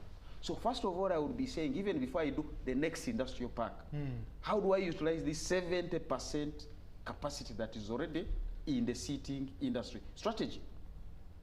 But now you're going to spend money. We've talked, I just end with this. It's been really irritating me. We're also talking about Busega to Mpigi Expressway. Who wants to be using that road? There is another alternative. I've already gotten somebody to do Natete, Nakauka, Kasaji, which is the same thing to Mpigi, and then to Kisubi, which has even more value because it is passing more places. What does this guy want? I will find my man and build the road. But can government give me the right of way?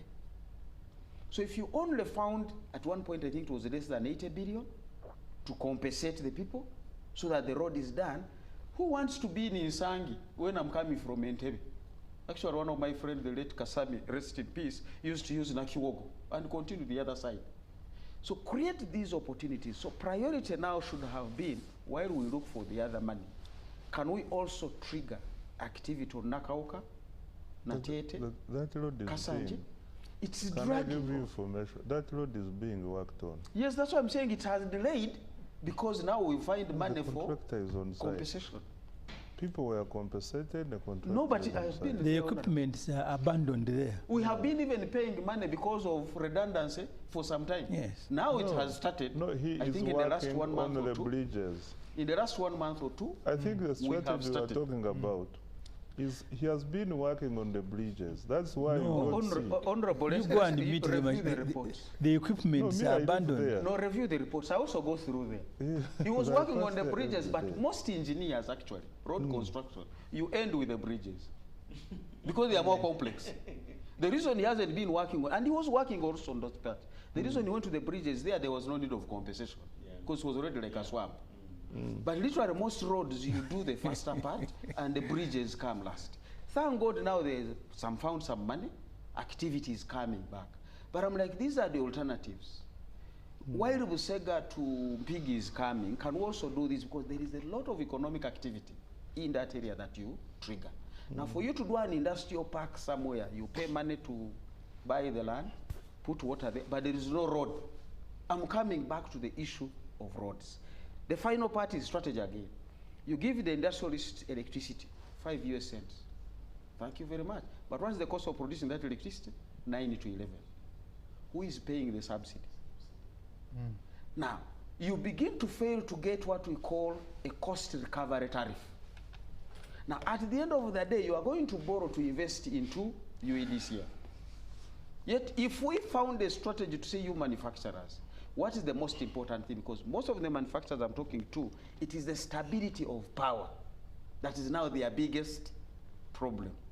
Maybe they would have given us an extra 2 US cents so that we begin to make sure the energy sector is well financed, like it is with the water sector. So for me, the culture we have evolved has eaten the strategy for breakfast. Now I'm not very sure about lunch and supper, leave alone the rest of the days. We won't leave that far. But Honorable Ssemujju, let me come to you. Yeah. The problem of corruption, when you look at this restocking plan, it is an avenue. When you look at a kilometer of road and you look at the SGR, you also look at AFCON 2027. Already CAF was here, discredited the Nambole, some reviews have been made, Hoima Stadium is the same. When you look at corruption, it has actually, the thing is they're saying the capacity and the roads to eat are not feasible for someone to go in and go out. So the contractor is actually back, according to Honorable Musasizi's colleague, Honorable Gwang, he's back. When you look at corruption and you look at all these other areas, will we survive? Where was corruption in Hoima Stadium? No. I would say these could be avenues for corruption, Honorable Minister. You see, the corruption, I want to go back to what was already said, either leading to his sacking or after his sacking. He said corruption in Uganda is licensed for some. And then the committee that investigated UPDF, when Kazin, the late Kazin, appeared before that committee of the Mbabazis, he asked them, because they were asking questions, and he said, but there is some money that we officially share here. So that every end of the financial year we share the balance. Because the tendency in Uganda here is to go for unauthorized stealing, but there is stealing that is authorized. I was earlier referring to the budget. When we met URA, I asked them, they have a budget that has 23 billion for entertainment. So I asked URA, are you guys in the theater or in the office working? But standard, in every budget that you will come at Parliament, everybody has entertainment. Now there is the epidemic of donation. I saw the other day even the Chief Justice has money for donation. I said, now Chief Justice money to donate. So they have standardized how. Okay, so I am not an economist. So those ones are standard. You just fill in the figures, year in, year out, year in, year out. But the corruption also that you are talking about in the infrastructure, the other day, when UPDF was doing Nambole, the first question I asked, if we have our army, the Indian Brigade, doing the Nambole, why are we paying the same commercial rate as if we have hired Rocco or any other company? What is the value in UPDF doing the stadium if they are charging us the same amount like any other contractor? So someone must be hiding behind the UPDF. Is the one who is eating that money. And the problems there, eventually I think they are solved and so on and so forth. So there is a corruption that is official, authorized, but also one that is not official. That one they are fighting. There they can kill you. If they have not authorized you to steal, they will kill you. But if they have authorized you, no problem. That's what they said. So, and even the companies themselves, because one of the biggest problems that its government is facing is completion rate of projects. They have done, Musasizi and his group have done studies themselves. The other day, I was reading one of the reports, just quoting them. They singled out, I think, 60 government projects. All of them were behind the schedule. We're behind the schedule. What is troubling me is that when you delay, a contractor is going to charge you for the delay. When they delay, they just raise the total cost of this parliament here before you even go to inspect anyone else. This building was supposed to have been completed, I think, 5 years ago. It is still under construction. The same argument that was made about the Busega Mpigi Expressway. The costs keep going up. When we are doing these Kampala flyovers, I think because of the delay of the Electoral Commission to vacate, those guys wanted to charge us either 250 million per day or something, or 2.5 billion. Because there are people you will never see who are trafficking these projects.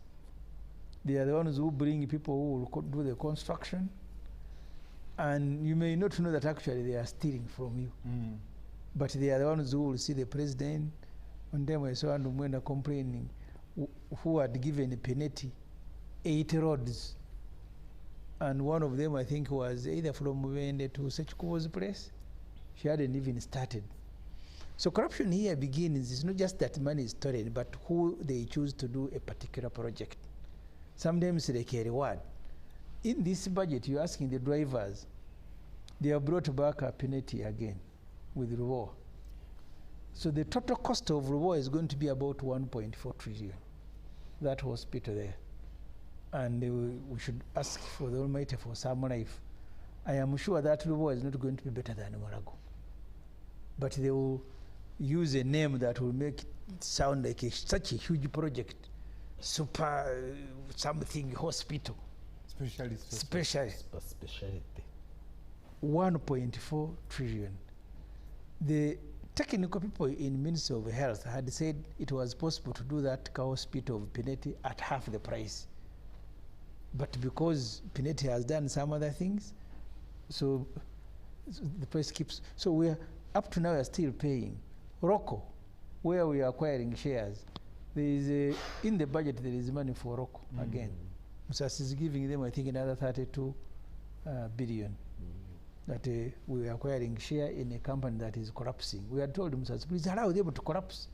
Are they the only ones who are doing construction in Uganda? If they are dying, don't resurrect them, let them die. Go and spend our money somewhere else. Why should government go and buy shares in construction? Same things we did in Munyonyo. We had NAM, one time we invested money in construction of a hall there, more than 100 billion. You remember the first investment we made there. And Sudiri told us, did I invite you to come and invest here? You're not audited. That's the point I made earlier, that the biggest corruption of NRM is the choice of the projects they are doing, the choice of contractors, and then, of course, the worst case scenarios like the one of Katosi, where the one who was given a contract had never constructed anything in life, but is the one who got the contract, then went and fished some Chinese. So yes, there is corruption, but also the biggest component of corruption in Uganda is official. In fact, I have told you, if they have not authorized you, you will go to Luzira, they will bring all cameras to come and photograph you as they are taking you, because you are not authorized to steal. What's already said, corruption in Uganda is licensed for some, not for everybody. But I wanted to say something, again, small on taxation. If you read the reports, and the one thing I thank Musasizi and his team, they will share many of these reports. If they are not the ones doing them, I would be saying maybe they didn't read them. But they are very good at giving you reports. I have read a report from Planning Authority, from IMF, from World Bank. And in those reports, they are telling you that for every 4 businesses, farms that start in Uganda, by the time of the 5th year of the 4, 3 have collapsed. Why? Cost of credit and taxation. So while Musasizi wants to pick money from every company, every 5 years out of 4 is killing 3. But he continues to kill more. Have those reports, can I ask you a question? Yes. Have you also read in those reports that Uganda is the best economy in giving tax exemptions? I haven't read. So you please give me one I read. So which means? Because the exemptions I see. Which means you have read those reports in the business. You have just picked out what you want to, what you're interested in. But even the tax exemptions you made themselves are problematic.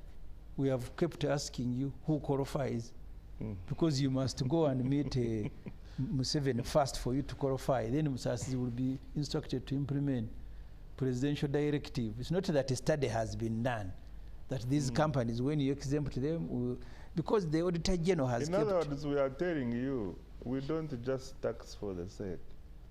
We tax where it is necessary. We are mindful that the business environment must be given and must be comfortable.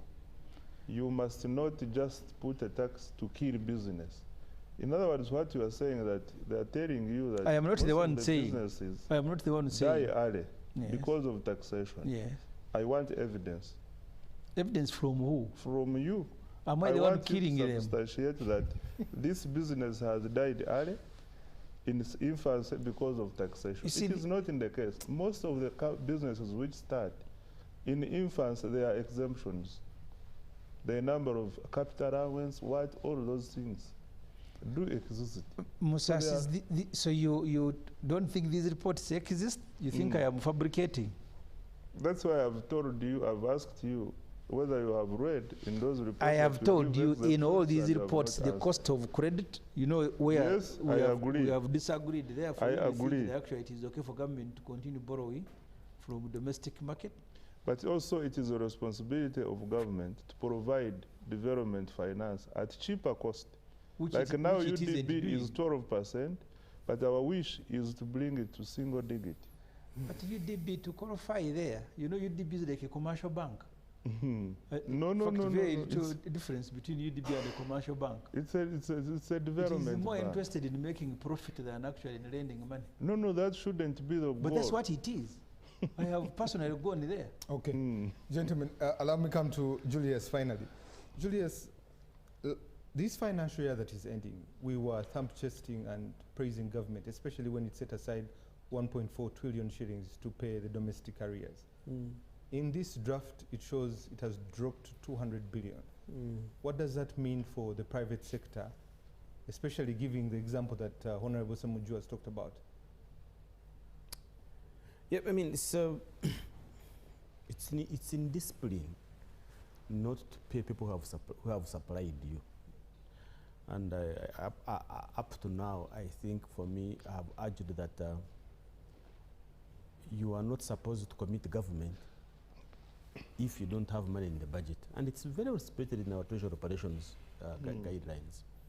But we keep on having these accounting officers committing government to that we will pay, but yet actually don't have money in the government.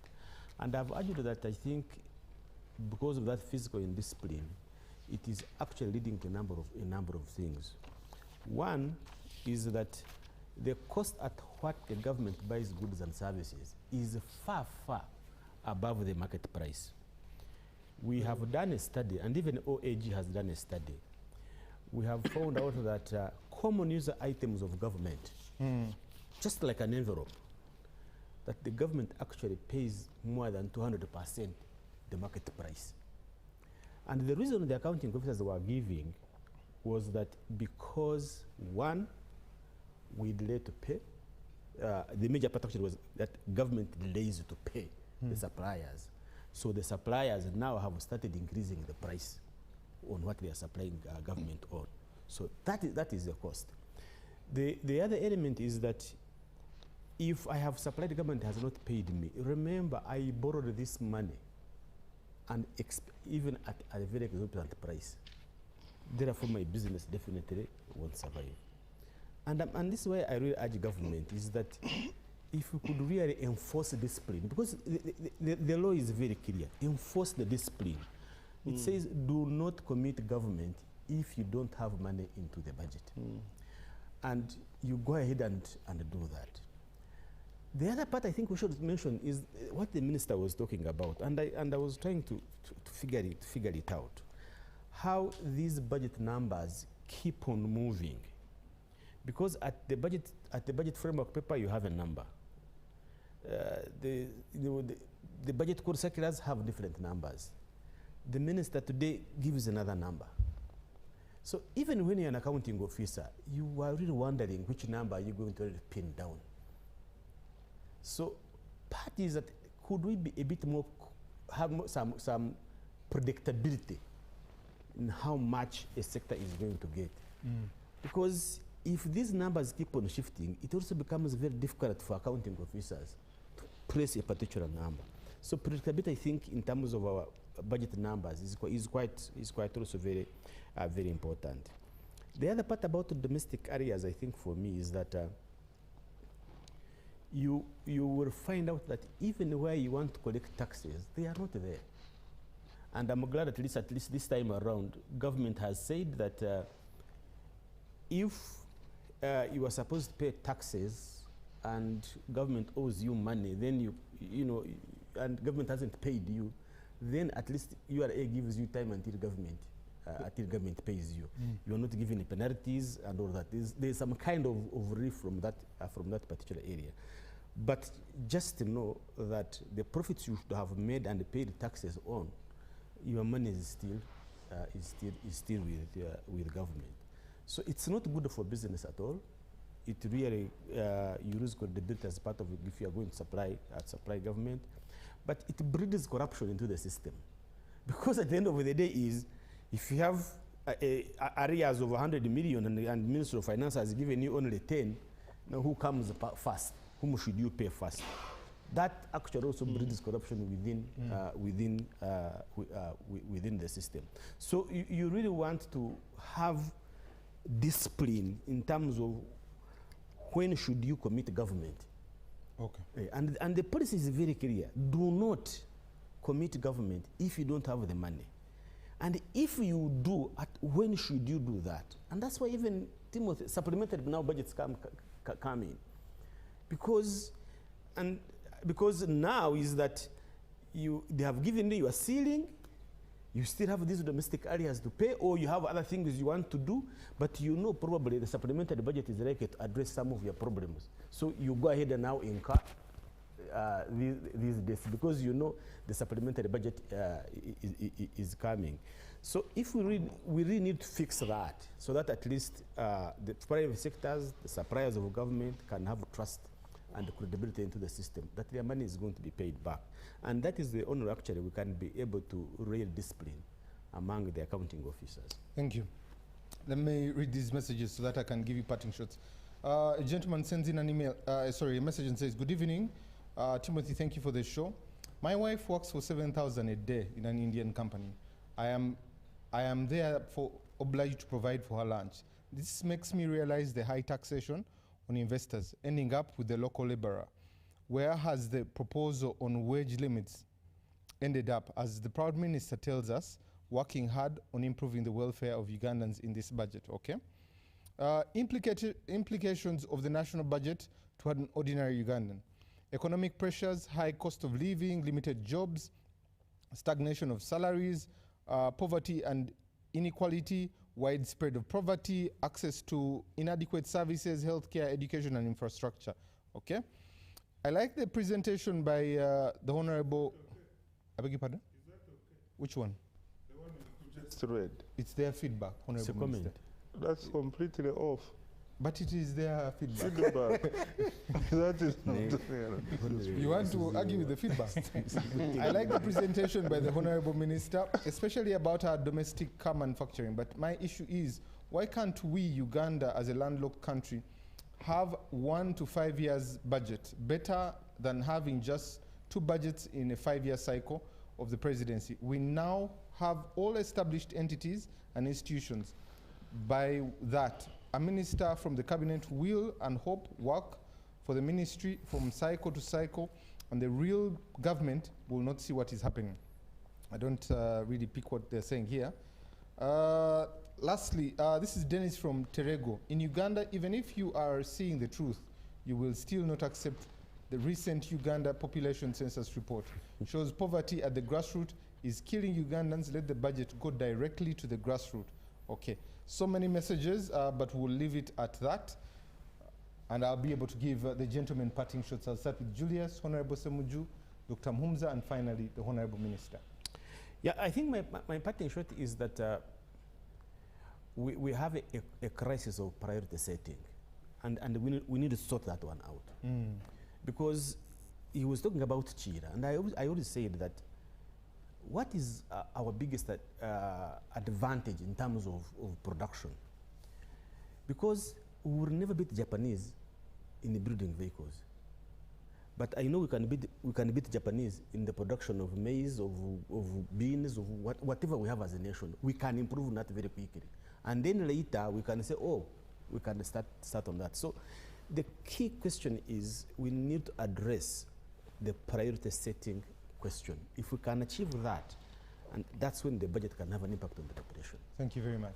Honorable Ssemujju. The government, I think even in the Development Plan 3, I think they may have maintained it in 4. The idea is to generate 800,000 jobs a year. They are generating some of those fake jobs, 300. So I keep asking myself, because when you are budgeting to change the welfare of your people. I have told you earlier, 70% of people are working, they are in a vulnerable job. That's why our children are being trafficked. I read a report which gives very less numbers. That on a daily basis, you have 150 girls who go to work as maids in the Middle East, 150 every day. Yet, while other countries are looking at labor, for you have labor which you are not utilizing. I think a report either by IMF put the unutilized labor at 60% in Uganda. These ones who are in trading centers discussing Arsenal and money, they know which player they are going to buy. So the Musasizis, trouble we have is that their knowledge and expertise is being deployed to do politics. Because all the people who are involved, if you read their reports, these ones, the reports they bring, very good reports. But then they go and allow politics to do the budget. So our budget is not done by experts, it's done by politics. Negotiated, you increase here, they increase, you increase there. That's what they will need to address. I mean, you can't be a country that has a labor, 60% of it not utilized at all, and now others take it for free to go, including graduates, to go and be maids in the Middle East. Thank you. Dr. Muhumuza. I'll end with again the emphasis on strategy. We need for everything we do within the budget know that the budget for 1 year speaks to several other years, because the debt we are dealing with now is money we borrowed 20, 30 years ago. And now it has eaten into our budget space, that even when you want to do a very genuine thing, because in the budgeting principles, debt takes priority. That's why you see from 84 trillion, you must first find off about 45 trillion for debt. Then the next thing is salaries and wages, and that crop is growing without logic. We were increasing a lot for civil servants. If there was like logic, I would say now that my commissioners, and I don't know who, is on 12 million, which is equivalent to what a manager or somebody earns in Stanbic, but they find their way to their workplace. Now, all of you guys who are above this much, I'm withdrawing the government transport. Find your way there. Then you begin to bring it up, because that, if that also increases, even what we are calling discretionary, we all know it's not discretionary, because wage is not discretion. Payment of contractors who are already on ongoing projects, the multi-year, is not a discretion. Payment of arrears, and sometimes arrears are really, people have not decided that's an accounting officer. You gave me a building that is private sector owned. I need to pay rent. I need to pay for water. But if you have not given me money and you have given me zero non-wage release, the only money I've received is for wage. What do I do with the water bill? What do I do with the building? So arrears keep building up. But as we've said, you are again indirectly killing the very private sector, which is supposed to be the driver of the economy. And if this person whose arrears are in government are not paid, cannot pay his loan, you also undermine your financial sector, because this becomes a non-performing asset. They will have to put a markup on anybody borrowing in that economy to cover for those who have not paid. So there is a chain of events which you need to strategically analyze before you put any numbers. So it's not about 84, it can be 10, it can be 200. If the strategy is wrong, it doesn't matter what you're doing, you've lost it. Thank you. Lastly, the Honorable Minister. Thank you very much, Timothy. I want to make 3 points as I end in response to what the panel discussed. My first point is on the arrears. Our objective is to settle the outstanding arrears in 3 years.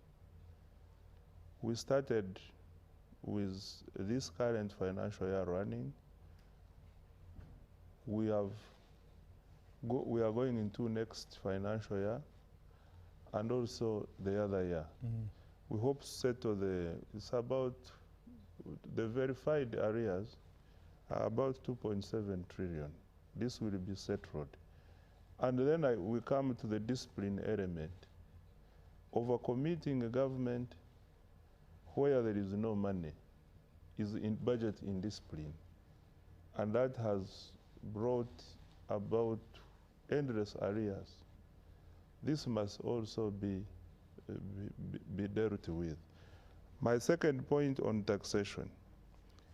Our tax policy over the years has never wished this economy bad.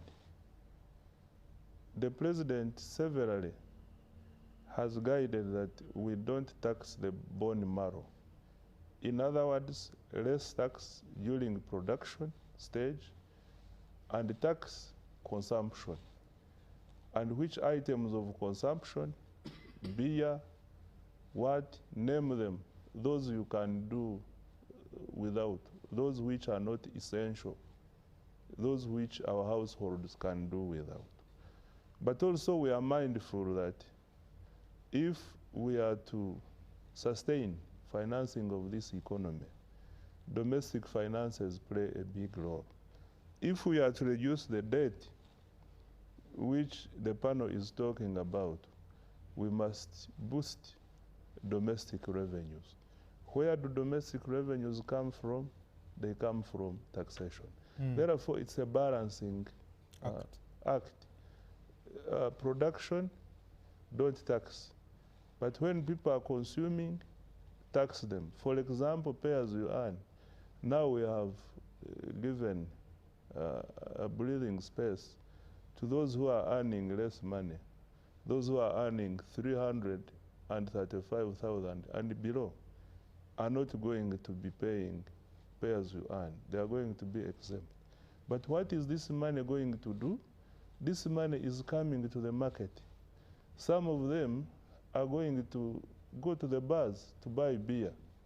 We have proposed an increase on tax on beer so that if you go to consume, you are taxed. So these are the key points that I pick out, and the one I want to end with is that the public should look at this budget in terms of a tool seeking to achieve the NDP4 goals and also seeking to achieve our 10-fold growth strategy. And the ATMs we are talking about and the enablers are taking more than 90% of the discretionary budget. So therefore, it is not a budget that is aimed at making people poor. Otherwise, it wouldn't be talking about the 2.4 trillion we are going to invest in wealth creation programs. If we were seeking to make people poor, wouldn't be talking about the 2.4, whereby 1.05 trillion is going for PDM, Emyoga is taking 100, name it. So all these are efforts aimed at transforming this economy into an economy that is self-sustaining, into an economy where every Ugandan is able to earn money. It is a budget seeking to add more jobs to our people of Uganda by supporting, for example, manufacturing. This year alone, we are going to invest 1.1 trillion in manufacturing. I wish there was time, but there will be more time because we are going to discuss this budget in Parliament for over a month. We will pass this budget hopefully by end of April or early May. So there will be, we shall have platforms to split this budget line by line. We tell Ugandans what is there so that we move with everybody. We remove the bias that is being created by lack of information on this budget. Yes, I thank you so much. Thank you very much. And I'm glad you have committed to coming back so that you can be able to answer some of these lines that are there. Gentlemen, thank you so much for giving us your time and being here to explain these matters, but also to the production team that has made today possible. Thank you very much. Professor Sarah Sally could not be with us because of her health, and we pray that she gets well too. But to you who has been watching us and sent a message through, thank you so much for spending your time with us. We'll end with this quote. Water can carry a boat, but the same water can capsize that boat. Good morning.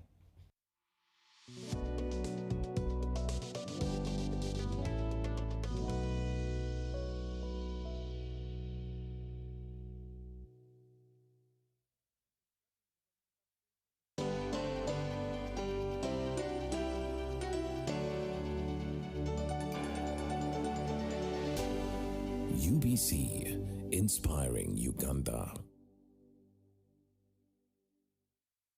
The government's core mandate is to maintain law and order, safeguard citizens' rights, and provide essential public services. Remember, one of the pillars of a roadmap is innovation and entrepreneurship. There has been this question of how are you protecting our indigenous seed? It's going to be a tall project that answers somebody's question. The Front Bench has brought you insightful discussions on governance, security, healthcare, justice, and commerce. When you go through this complicated procedure, involve the lawyers, you bring the case against him, the judge will hear you out and pass judgment, and you're out of court in record time. We remain committed to keeping you informed and engaged on key national matters. So these are huge, these are powerful organizations which now Uganda chairs.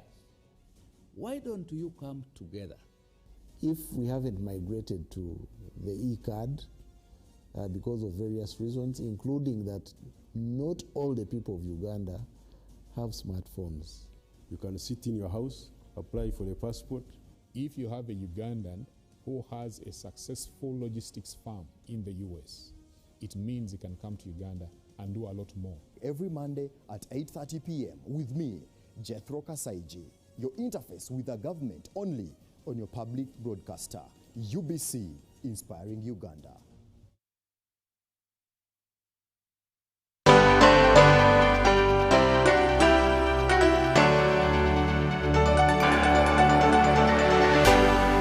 UBC